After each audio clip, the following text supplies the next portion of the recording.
हुए मुस्लिम महिलाओं पर भी तलाक के बाद सीआरपीसी की धारा 125 के तहत पति से भरण पोषण मिलने की हकदार होने की बात कह दी है।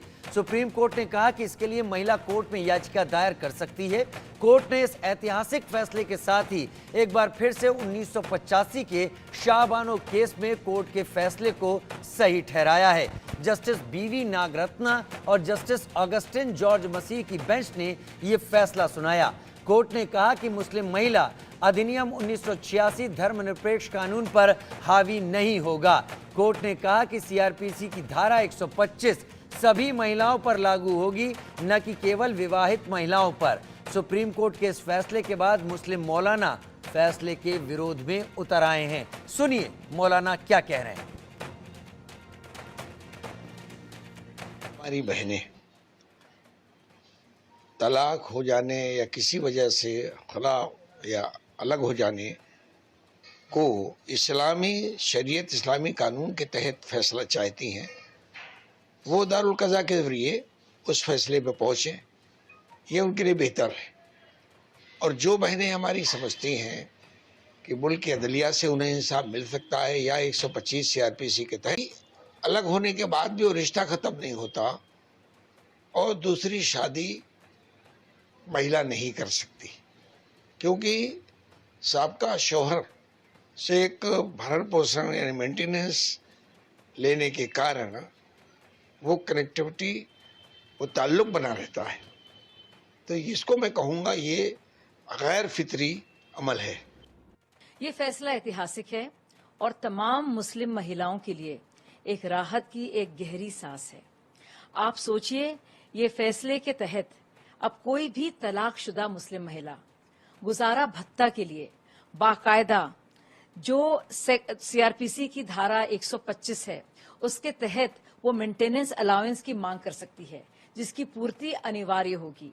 यानी कि जो जो हक हर एक महिला को देश के संविधान ने दिए हैं, वही सारे हक, वही सारे प्रावधान का इस्तेमाल वो तलाकशुदा महिला भी कर सकती है।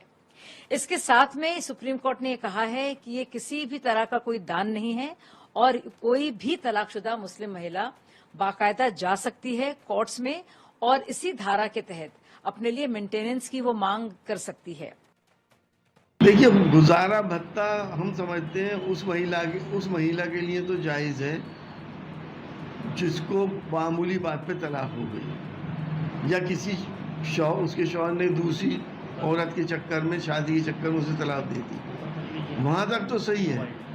लेकिन अगर किसी की बीवी करप्ट है, उसके अवैध संबंध है लोगों से और उसके बाद उसने उसे तलाक दे दी और उसके बाद वो लिविंग रिलेशनशिप में रह रही है, तो क्या उसको भी भत्ता दिया जाए? क्या वो औरत जो दूसरा निकाह कर ले, क्या उसको भी भत्ता दिया जाए? सुप्रीम कोर्ट को इस पे विचार करना पड़ेगा कि तलाक की वजह क्या है, उसके बाद भत्ता तय होना चाहिए। तो सुप्रीम कोर्ट ने बीएनएस की धारा 144 के तहत फैसला सुनाया। सीआरपीसी 125 के तहत मुस्लिम महिलाएं भी अब गुजारे भत्ते की हकदार हैं।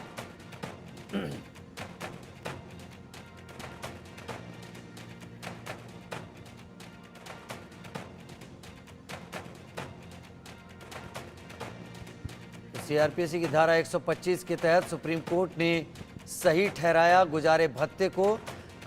जस्टिस बीवी नागरत्ना और जस्टिस ऑगस्टिन मसीह की बेंच ने ये फैसला सामने रखा और ये कहा कि